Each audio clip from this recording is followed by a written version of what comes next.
दोस्तों, आज की वीडियो बहुत ज्यादा ज्ञानवर्धक और धन प्राप्ति का मूल मंत्र है। आज की इस वीडियो में हम बात करेंगे आखिर औरत का वह कौन सा अंग बेशर्म होकर दबाने या चूसने से अचानक अपार धन की प्राप्ति होती है। लोग औरत का कौन सा अंग दबा और चूस कर अमीर बन जाते हैं। जो भी मनुष्य औरत का यह अंग दबाता या चूसता है, उसके घर में सदा माँ लक्ष्मी का वास रहता है और माँ लक्ष्मी की कृपा सदैव बनी रहती है। तो दोस्तों, आज की इस वीडियो में हम बताएंगे औरत का वह कौन सा अंग जिसे हर पुरुष को दबाना या चूसना चाहिए। नमस्कार दोस्तों, आप सभी का स्वागत है आज की इस बेहद ही ज्ञानवर्धक जानकारी भरी वीडियो में। दोस्तों, आपको पता चल ही गया होगा कि आज की वीडियो में हम क्या सीखने जा रहे हैं। दोस्तों, चैनल को सब्सक्राइब करें और हर हर महादेव लिखना ना भूले। साथ ही इस वीडियो को जो लाइक और सब्सक्राइब करें, लक्ष्मी माँ उसके घर पर सदा कृपा दृष्टि बनाए रखें। दोस्तों, एक बार की बात है, एक गांव में शिव नाम का व्यक्ति रहता था। वह अपनी पत्नी से बहुत ज्यादा परेशान था, क्योंकि उसकी पत्नी बात बात पर हमेशा उसे ताना मारा करती थी।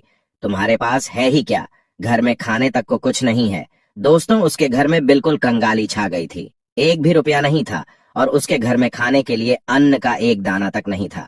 दोस्तों, एक तो घर में खाना नहीं, ऊपर से पत्नी का ताना। वह बहुत परेशान हो गया। उसे समझ नहीं आ रहा था मैं क्या करूं। एक दिन की बात है, शिव अपने घर से एक सुनसान रास्ते पर निकल गया।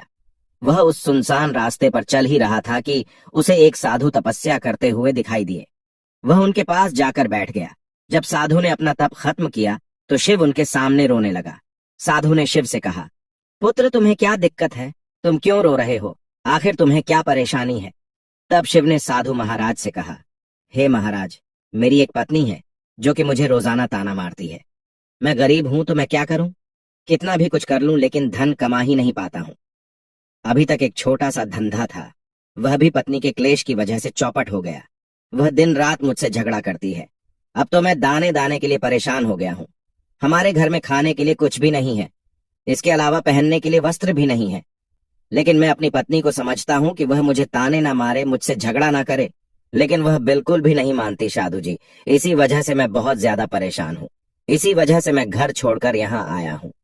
वह साधु जी कहते हैं, रो मत बेटा, मैं तुम्हें यह काम बताने जा रहा हूँ। तुम्हें औरत का सिर्फ यह अंग बेशर्म होकर कर दबा या चूस लेना है। अचानक तुम्हारे घर में धन की प्राप्ति हो जाएगी। तुम देखते ही देखते अमीर बन जाओगे। साधु जी कहते हैं, जो भी पुरुष औरतों का यह अंग दबाता या चूसता है, उसके घर में कभी भी धन की कमी नहीं रहती है और ना ही उसके घर में लड़ाई होती है, या जो भी व्यापार करता है उसमें हमेशा तरक्की होती है। साधु जी ने कहा, अब मैं तुमको औरत का वह अंग बताने जा रहा हूं। इसे ध्यान से सुनना और अपने जीवन में इस पर जोर करना। तब शिव साधु जी महाराज की बातें बहुत गौर से सुनता है और कहता है, जितना जल्दी हो सके मुझे यह बता दो। दोस्तों, तभी साधु जी महाराज उस आदमी को एक कहानी सुनाते हैं और बताते हैं, एक नगर में एक किसान रहता था। उसके बहुत सारे खेत थे जिस पर वह दिन रात मेहनत करता था। उसके घर में किसान और उसकी पत्नी रहा करते थे। उस किसान और उसकी पत्नी ने आपस में बहुत ज्यादा प्रेम था। उसके घर में किसी भी प्रकार की लड़ाई झगड़ा या क्लेश नहीं होता था। इसी वजह से उसके घर में सदैव माँ लक्ष्मी का वास रहता था और उसके खेतों में इतनी ज्यादा पैदावार होती थी कि वह दिन प्रतिदिन और अमीर होता जा रहा था। उस किसान और उसकी पत्नी ने इतना प्रेम था कि आसपास के लोग उन्हें देखकर जल जाया करते थे। धीरे धीरे उसके पूरे गांव के लोग जान गए, किसान और उसकी पत्नी में बहुत ज्यादा प्रेम है। धीरे धीरे यह बात उस नगर के राजा तक पहुंच गई। दोस्तों, किसान और उसकी पत्नी की बात जब राजा के पास पहुंचती है तो राजा भी उसके प्रेम की काफी ज्यादा तारीफ करते हैं। वह सभी से बताते हैं कि हमारे नगर में एक किसान और उसकी पत्नी रहते हैं, जिनमें कभी भी लड़ाई झगड़े नहीं होते हैं। उन दोनों में आपस में इतना प्रेम है कि मैंने ऐसा अपनी जिंदगी में कभी भी नहीं देखा। एक बार की बात है, राजा पूरे नगर में डिंडोरा पिटवाते हैं कि इस नगर में जितने भी लोग हैं वह सभी अपने घर में घी का दिया जलाएंगे। राजा की पत्नी पूछती है कि आप ऐसा क्यों कर रहे हैं? सबके घर में घी का दिया क्यों जलवा रहे हैं? राजा अपनी पत्नी की बात सुनकर कहते हैं, दीपक प्रेम की निशानी होता है। जिसके घर में घी का दीपक जलता है उसके घर में सदैव प्रेम बना रहता है।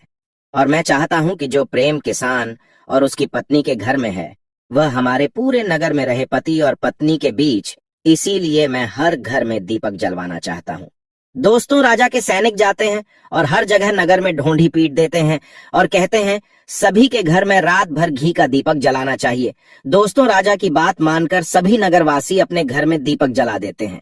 लेकिन जैसे ही आधी रात होती है, सभी के घर के दीपक बुझ जाते हैं, लेकिन किसान के घर का दीपक वैसे ही जलता रहता है। दोस्तों, दीपक हमेशा किसान की पत्नी जलाती थी, लेकिन उसकी बात नहीं मानती थी। वह हमेशा अपनी मनमानी करती थी।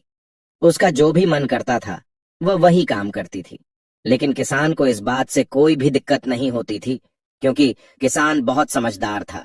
किसान सोचता था, यदि मैं अपनी पत्नी को रोक टोक करूंगा तो घर में बेवजह ही लड़ाई झगड़ा होंगे। इसी वजह से कई चीजें किसान अपनी पत्नी की ये बातें अनदेखा करता था। किसान इस वजह से अनदेखा करता था कि उसके घर में प्रेम बना रहे। राजा अपने महल में चढ़कर पूरे नगर का नजारा देख रहे थे। उन्होंने देखा कि सारे नगर में किसी के घर में दीपक नहीं चल रहा है, लेकिन किसान के घर में दीपक जल रहा है।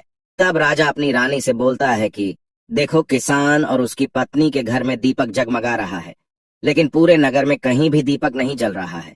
इसी से पता लगता है कि किसान और उसकी पत्नी में कितना प्रेम है। तब राजा की पत्नी राजा से बोलती है कि जो किसान और उसकी पत्नी में प्रेम है वह किसान की पत्नी की वजह से है, और इसी वजह से उसके घर में इतना ज्यादा प्रेम है। दोस्तों, जब राजा रानी की बात सुनता है तो कहता है, नहीं, तुम्हारा सोचना गलत है। जो प्रेम किसान के घर में है वह उसकी पत्नी की वजह से नहीं है, बल्कि वह किसान की वजह से है। रानी, यहाँ पर किसान बहुत ज्यादा समझदार है। आपका सोचना गलत है, और यही वजह है जो कि उनके घर में कभी भी लड़ाई झगड़ा नहीं होता है। दोस्तों, राजा कहता है किसान समझदार है, और रानी कहती है किसान की पत्नी समझदार है।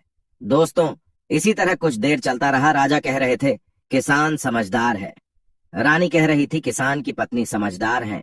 इसी बात को लेकर राजा और रानी के बीच काफी झगड़ा हो गया। इसके बाद रानी ने राजा की दाढ़ी उखाड़ ली और राजा ने रानी को उठाकर पटक दिया। इसके बाद राजा कहता है, हम लोगों को झगड़ा करने की जरूरत नहीं है, क्यों ना हम किसान और उसकी पत्नी की परीक्षा ले ले। सारा दूध का दूध और पानी का पानी हो जाएगा। लड़ाई करने के बाद इस बात पर राजा और रानी दोनों सहमत हो गए और दोनों की परीक्षा लेने के लिए तैयार हो जाते हैं। तब राजा अपने महल में जाता है और एक पुरुष सैनिक को बुलाता है और पुरुष सैनिक से बोलता है कि तुम किसान के पास जाओ और जो जो प्रश्न मैं तुमसे बोल रहा हूँ वह तुम किसान को बोल देना। वह पुरुष सैनिक बोलता है, ठीक है महाराज। वह पुरुष सैनिक राजा की बात सुनकर किसान के पास जाता है। उस समय किसान की पत्नी खेतों में गई थी, लेकिन किसान की कुछ तबीयत ठीक नहीं थी, इस वजह से वह खेतों पर नहीं गया था। इस समय पुरुष सैनिक किसान के घर पहुंच जाता है और किसान से कहता है, मैं राज दरबार से आया हूं, राजा साहब ने मुझे भेजा है। दोस्तों, किसान कहता है, बताइए मैं आपकी क्या सेवा कर सकता हूं। आप बैठ जाइए, मैं आपके लिए पानी लेकर आता हूं। तब वह सैनिक बोलता है कि नहीं, तुम कुछ भी मत लाओ, मैं राजा का सैनिक हूं, बस आपके पास राजा का समाचार लेकर आया हूं। तब किसान कहता है, ठीक है सैनिक, आप मुझे बताओ राजा साहब ने मेरे लिए क्या समाचार भेजा है। सैनिक कहता है, किसान, राजा साहब ने यह बोला है कि यदि तुम अपनी पत्नी को छोड़ देते हो तो राजा जी आपको बहुत सारे हीरे जवाहरात और साथ में तुम्हारे जमीन से 2 गुना ज्यादा जमीन राजा जी आपको गिफ्ट में देंगे। इसके अलावा राजमहल का आधा हिस्सा भी आपको दिया जाएगा। लेकिन जो किसान ने जवाब दिया वह सुनने लायक। हे किसान ने कहा, राजा जी अपना पूरा राजमहल मुझे क्यों ना दे दे, लेकिन मैं अपनी पत्नी को नहीं छोड़ूंगा। जाओ और अपने राजा से कह दो। किसान ने ऐसा कहा है। सैनिक जाता है और राजा को सारी बातें बताता है। इस समय रानी वहां पर सैनिक की बात सुन रही थी। सुनने के बाद रानी ने कहा, आपने किसान की तो परीक्षा ले ली, लेकिन किसान की पत्नी की परीक्षा नहीं ली है। इस तरह से हम कैसे पता कर सकते हैं कि कौन समझदार है। इसके बाद रानी ने कहा, अब मैं भी किसान की पत्नी की परीक्षा लेना चाहती हूँ। जब दोनों की परीक्षा हो जाएगी तभी पता चलेगा कि कौन समझदार है। फिर रानी ने भी एक सैनिक बुलाया और कहा कि मेरी बात किसान की पत्नी को बोलना और याद रखना। यह बात तभी बताना जब किसान वहां पर ना हो। सैनिक ने पूछा कि रानी क्या बात बतानी है, वह तो बताओ। तो रानी ने सैनिक को सारी बात बता दी। सैनिक किसान के घर जाता है और उसके घर में आवाज लगाता है तो उसके घर से किसान की पत्नी निकल कर आती है और कहती है, बताओ क्या हुआ, क्यों ढिंढोरा पीट रहे हो। तो सैनिक ने कहा कि राजमहल से आया हूं, मुझे रानी ने भेजा है। किसान की पत्नी ने कहा, बताओ किस लिए आए हो। तब सैनिक ने कहा, रानी ने बोला है, यदि तुम अपने पति किसान को मार देती हो तो आपको बहुत सारे हीरे जवाहरात रानी आपको देंगी और साथ में राजमहल का आधा हिस्सा भी आपको मिलेगा। इसके अलावा जितनी भी आपकी जमीन है वह तो आपकी रहेगी ही, लेकिन उसकी 2 गुना जमीन भी रानी आपको देगी। ये बात सुनकर किसान की पत्नी तैयार हो जाती है। कहती है, ठीक है, यदि मुझे इतना कुछ रानी साहिबा देंगी तो मुझे मंजूर है, मैं अपने पति को मार दूंगी। तब सैनिक पूछता है कि रानी को कैसे पता चलेगा कि आपने अपने पति को मार दिया है। तभी किसान की पत्नी बोलती है, मेरे घर में जो दीपक जल रहा है, जब मैं किसान को मार दूंगी तो उसे बुझा दूंगी, तभी आपको पता चल जाएगा कि मैंने किसान को मार दिया है। अब सैनिक किसान की पत्नी की बात सुनकर राजमहल जाता है और रानी को सारी बात बताता है। किसान की पत्नी की बात सुनकर रानी बहुत अचंभित हो जाती है। राजा और रानी को स्त्री जात से नफरत होने लगती है। उसी समय राजा अपने नगर के सभी लोगों को बुलाता है और कहता है कि मैं चाहता हूं कि मेरे और मेरी पत्नी की वजह से किसान की जान न जाए। तुम लोग ऐसा करो, उस किसान के घर जाओ और सारी बातें बता दो और उस किसान को बचा लो, वरना किसान की पत्नी उसे मार देगी। इधर सैनिक किसान के घर जाते हैं और सोचते हैं कि किसान की पत्नी किसान को रात में मारेगी और दिया बुझाएगी। इससे पहले ही हम किसान के घर में पहुंच जाते हैं और किसान को बचा लेते हैं। दोस्तों, जैसे ही राजा के सैनिक किसान के घर पहुंचते हैं तो देखते हैं कि किसान तो मरा पड़ा हुआ है। तो सैनिक किसान की पत्नी से बोलते हैं कि तुमको तो किसान को रात में मारने के लिए बोला गया था, लेकिन आपने अभी किसान को क्यों मार दिया? तब वह किसान की पत्नी बोलती है कि किसान को तो मुझे मारना ही था, रात में तो मुझे सिर्फ दिया ही बुझाना था, इसलिए किसान को तो मैंने दिन में ही मार दिया है। सभी सैनिक तुरंत ही किसान के घर से दौड़े दौड़े जाते हैं और राजा रानी को सारी बातें बताते हैं। राजा और रानी क्रोध से आगबबूला हो जाते हैं। इसके बाद राजा और रानी किसान की पत्नी को बंदी बनाकर लाने के लिए अपने सैनिक से कहते हैं। सैनिक जाते हैं, किसान की पत्नी को बंदी बनाकर ले आते हैं। राजा किसान की पत्नी से पूछता है, ऐसा तुमने क्यों किया? तुम लालची औरत हो, तुम्हें पैसों से प्यार है। तभी किसान की पत्नी ने जवाब दिया और बताया कि मुझे तो किसान को पहले ही मारना था, वह तो मैं कोई बहाना ढूंढ रही थी, क्योंकि किसान की आदत बहुत खराब थी, वह मेरे साथ बहुत खराब व्यवहार किया करता था। तो राजा ने कहा, ऐसा क्या करता था किसान? तो किसान की पत्नी ने जवाब दिया, वह मेरे नाक का ऊपरी हिस्सा अपनी उंगली से हमेशा दबाया करते थे। इसके अलावा किसान एक काम और मेरे साथ करता था, वह किसान मेरे कान का पिछला हिस्सा अक्सर अपनी जीभ से स्पर्श किया करता था। राजा ने पूछा, ये बताओ, जब आप लोग गरीब थे तब क्या किसान आपके साथ ये काम करता था? तो किसान की पत्नी बोलती है, नहीं महाराज, तब ऐसा नहीं करता था। तब राजा ने कहा, मैं समझ गया कि किसान ऐसा क्यों करता था। उसी समय साधु जी ने शिव से पूछा, तुम्हें कुछ समझ में आया औरत का कौन सा अंग दबाने तथा चूसने से लोगों को अचानक धन की प्राप्ति होती है? तो शिव ने कहा है, साधु जी, मुझे अभी समझ में नहीं आया। तभी साधु जी कहते हैं, अगर अभी समझ नहीं आया तो मैं फिर से आपको बताता हूँ। किसान अपनी पत्नी के साथ पहला काम करता था, वह है उसके नाक के ऊपरी हिस्से को अपने उंगली से दबाता था। तो जिस भी मनुष्य के घर में पैसों की किल्लत है, उसे अपनी उंगली से औरत के नाक के ऊपरी हिस्से को जरूर दबाना चाहिए। दोस्तों, औरत के नाक के ऊपरी हिस्से को बहुत शुभ माना जाता है। इसी वजह से जो यह काम करता है वह हमेशा धनवान पुरुष बन जाता है। दूसरा काम है, जो भी पुरुष औरत के कान का पिछला हिस्सा अपने जीभ से स्पर्श करता है, उसके किस्मत के द्वार खुल जाते हैं, उसे अचानक धन की प्राप्ति होती है। ऐसा इसलिए होता है क्योंकि औरत के कान के पिछले हिस्से में माता लक्ष्मी का वास होता है। जब आप ऐसा करते हैं तो माता लक्ष्मी आपसे प्रसन्न हो जाती है और आपको अपार धन देती है।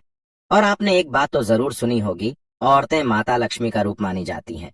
इसी वजह है इस संसार में जो भी मनुष्य यह दो पवित्र काम करता है, उसका घर धन से भर जाता है, जो कि इस कहानी में किसान भी अपनी पत्नी के साथ करता था। लेकिन आप जब भी ऐसा काम करें तब आपको अपनी पत्नी को पूरी बात बता देनी चाहिए, अन्यथा आपके जीवन में इसी तरह अनर्थ